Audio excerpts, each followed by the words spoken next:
Tomorrow morning, you open your laptop. The first notification pops up, meeting in 5 minutes, then another, and another. By lunchtime, you've spent 3 hours talking about work you haven't actually done yet. If you've ever walked out of a meeting thinking, that could have been an email, you're definitely not alone. But here's the question almost nobody asks. Why does sitting in a meeting feel so much more exhausting than actually doing the work? It's not because humans are lazy. It's not because your attention span is broken. And it's probably not because your boss loves calendars. The real answer goes back long before offices, before email, before PowerPoint, before humans even had permanent homes. For almost 300,000 years, our ancestors solved problems together, every single day. They planned, they cooperated, they made life or death decisions. Yet somehow, they managed to do all of that without spending half the day sitting in a room listening to someone explain next quarter's priorities. So why does modern collaboration feel so unnatural? And what does a prehistoric hunting group have to teach us about the meeting you have tomorrow morning? To answer that, we have to rewind almost 300,000 years. This isn't a video about productivity hacks. You're not going to hear 5 tricks for surviving Zoom calls. And this isn't another rant about corporate culture. It's a much older story than that. To understand why meetings often leave us mentally drained, we need to look at how humans actually learn to cooperate in the first place. Anthropology, evolutionary psychology, behavioral science, and decades of research into how people communicate under pressure all point toward the same idea. Modern work changed incredibly fast. The human brain didn't. For nearly all of our evolutionary history, people worked together every day. But the way they coordinated looked almost nothing like the way we do today. That's the gap we're exploring, because once you see it, it's hard to look at another meeting the same way again. Picture a hunting party somewhere in Ice Age Europe. Nobody calls everyone together for a 60-minute planning session. Nobody says, let's circle back after lunch. Nobody builds a slide deck. The group is already moving. One person spots fresh tracks. Another notices broken branches. Someone quietly points toward a distant ridge. Without anyone announcing it, everyone adjusts. Information moves through the group almost as quickly as the people do. Talking isn't separate from working. Talking is the work. Now compare that to a meeting. On a Tuesday morning, 10 people sit around a table or stare at tiny faces inside a Zoom window. One person speaks. Everyone else waits. Someone checks Slack. Someone answers email while pretending to listen. Someone wonders whether they're supposed to say something or just nod at the right moments.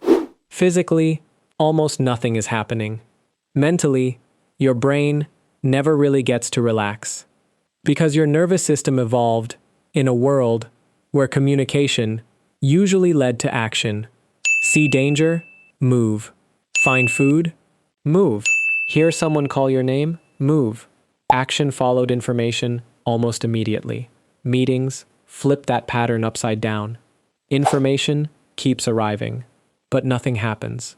You stay in the same chair, the same room, the same position for 30, 60, sometimes 90 minutes. Your body keeps preparing for a response that never comes. That's one reason meetings can feel strangely tiring. Not because listening is hard, but because your brain expects information to lead somewhere. Instead, it keeps pressing the brakes while the engine is still running. And that's only the beginning, because movement isn't the only thing your brain is missing. There's another problem happening at the same time, one that's much older and much harder to notice. Now imagine you're sitting in a meeting with 15 coworkers. Nothing dramatic is happening. People are polite. The conversation is moving along. So why does it still feel mentally exhausting? Because while you're listening, your brain is doing another job you probably don't even notice. It starts scanning the room, Who actually has influence here? Who's paying attention? Who already disagrees with me? If I speak now, will I sound smart or clueless? Should I jump in or let this one pass? These thoughts rarely arrive as complete sentences. They're fast, automatic, almost invisible, but they consume attention, all the same, for most of human history. Our ancestors rarely found themselves surrounded by large groups of unfamiliar people. The people around you were your hunting partners, your family, the people who watched your children, the people who trusted you with food and trusted you to watch their backs. You already knew who talked too much, who stayed calm under pressure, who always spotted danger first. You didn't spend your day figuring people out. You already knew them. Today's workplace is different. A meeting might include people from 3 departments, 2 management levels, someone you've never spoken to, and someone whose opinion could affect your next promotion. Your brain treats all of that as social information, even if nobody says a word to you. That's why a meeting isn't just about listening. It's about reading faces, reading tone, reading status, reading tiny reactions most people never consciously notice. Someone glances away while you're speaking. Your brain catches it. Someone interrupts your idea. Your brain catches that too. Your manager nods. Someone else doesn't. Again, your brain notices. Not because you're insecure, because that's exactly what human brains evolved to do. Long before performance reviews existed, reading the social dynamics of the group could shape your place within it. And belonging mattered. If you were trusted, people shared food. They shared protection. They shared knowledge. If you weren't, life became much harder. That ancient wiring never disappeared. It simply followed us into conference rooms, which means that even during the most ordinary Monday morning meeting, part of your brain is quietly asking, where do I fit in here? And while it's busy answering that question, your mental energy keeps draining away. But social monitoring isn't the only hidden cost. There's another one, and almost everyone has experienced it. Waiting. Think about the last meeting you attended. Not the best one, an average one. How much of it actually required you? Really? Maybe 10 minutes, maybe 5. The rest of the time, you waited.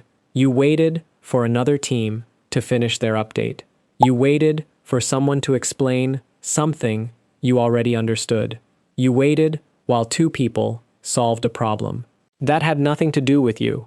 You waited for the meeting to become relevant again. That kind of waiting feels ordinary today. But from an evolutionary perspective, it's surprisingly unusual. For most of human history, waiting usually had a purpose. You waited because you heard something moving in the bushes. You waited because a child wandered too close to danger. You waited for the right moment to throw a spear. Even rest had a job. Your body recovered. Your attention relaxed. You weren't trapped somewhere between doing nothing and needing to stay alert. Modern meetings create exactly that situation. You can't leave. You can't fully switch off. But you also can't do anything useful. So your brain stays in a strange middle ground, listening without participating, watching without acting, ready without moving. That's mentally expensive. Anyone who's ever driven through heavy traffic knows the feeling. You're not sprinting. You're not lifting anything. Yet after an hour, you feel drained. Not because your body worked hard, because your attention never got a chance to rest. Meetings often work the same way. Your brain keeps asking itself, do I need to jump in now? Was that directed at me? Should I say something? Wait, are we almost done? Then someone finally says, any questions? And suddenly, the room wakes up. People sit a little straighter. Laptops close. Heads come up, because after 40 minutes of waiting, there's finally a chance to act. That's what your brain has been preparing for the entire time. Which raises an even bigger question. If meetings are supposedly about sharing information, why do people often keep talking, even after everyone already knows the answer? The answer has almost nothing to do with information, and everything to do with status. Here's something you've probably seen dozens of times. A meeting begins. Everyone already knows what the decision is. The report has been emailed. The numbers have been shared. Nothing new is about to happen. And yet, people still spend 40 minutes talking about it. Why? If meetings were only about exchanging information, most of them would end in 5 minutes. But information is only half the story. The other half is social. Think about what happens every time people gather. Who speaks first? Who interrupts without apologizing? Whose jokes get laughed at? Whose ideas get repeated 5 minutes later by someone else and suddenly become great ideas? None of that is written on the agenda. Yet everyone notices it, including you.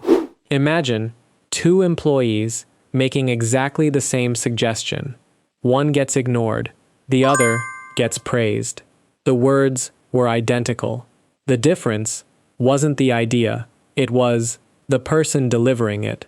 Human beings have always paid attention to influence, long before job titles, or corner offices, or LinkedIn profiles.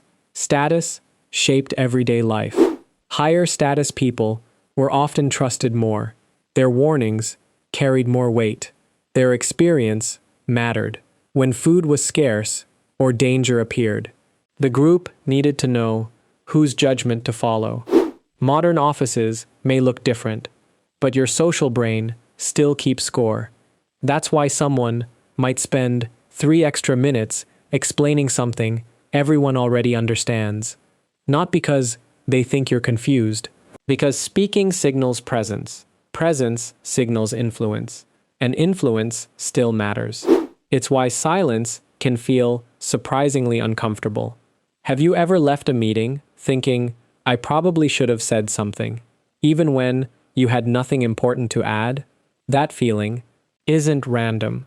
Part of your brain quietly connects visibility with value. If nobody hears you, did you contribute? If nobody remembers your name, did you matter? Most people would never say those thoughts out loud. But beneath every modern meeting, your ancient social instincts are still asking the same old question. Where do I stand in this group? And sometimes that question consumes more mental energy than the meeting itself. But there's an interesting twist, because if our brains dislike sitting still and dislike navigating large social groups, why do some conversations feel effortless? Why can you spend 2 hours talking with a friend and never feel mentally drained? The answer has less to do with conversation and more to do with how it happens. Think about the best conversation you've had this year. Not the most important one, the one that felt natural. Maybe it happened during a walk, maybe while driving somewhere, maybe while cooking dinner, working in the garage, playing basketball, walking the dog. Notice what almost all of those situations have in common. Nobody was trapped around a conference table. Nobody was taking minutes. Nobody was waiting to be called on. The conversation flowed because something else was happening too. Movement, shared attention, a common task. For most of human history, this was normal. People talked while collecting food, while repairing tools, while carrying children, while crossing rivers. Conversation wasn't separated from life. It was woven into it. Words weren't the event. They were part of the activity. Modern research points in the same direction. People often report feeling more open, more creative, and less defensive while walking together than while sitting across from each other. It makes intuitive sense. When your body moves, your attention moves too. The conversation feels less like a performance and more like cooperation. Maybe that's why some of your best ideas never appear during the meeting itself. They arrive afterward, walking back to your desk, standing in the kitchen, making coffee, driving home, with the radio off, taking a shower, lying in bed. The pressure disappears, your attention relaxes, and suddenly, the answer you've been searching for quietly shows up. Not because your brain finally started working, because it finally returned to conditions it understands. So, why do so many people hate meetings? Maybe meetings aren't the real problem. Maybe it's the mismatch. A brain shaped by movement, placed inside stillness. A nervous system designed for small, familiar groups, placed inside organizations of hundreds.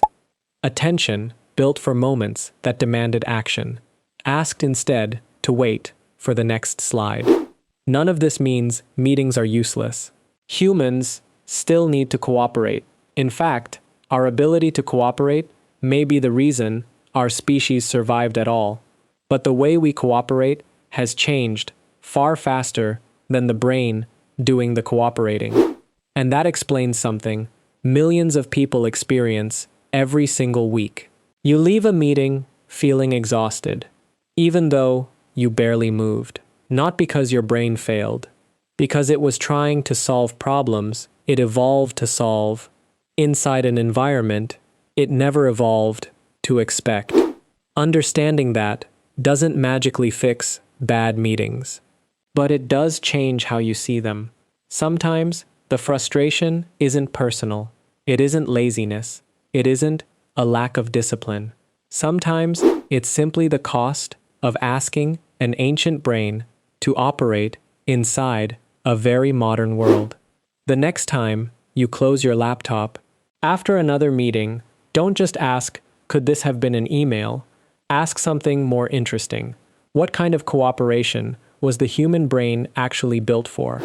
Because once you start looking at modern life through the lens of human evolution, ordinary experiences stop feeling ordinary. Meetings, loneliness, burnout, social media, even the way we sleep, they all begin to tell the same story. If you enjoy exploring the hidden psychology behind everyday life through anthropology, evolution, and the history of what made us human, subscribe to Noren, because sometimes the best way to understand the modern world is to remember the one our brains were built for. And until next time, keep asking questions. Some of the oldest answers are still hiding in the most ordinary moments of everyday life.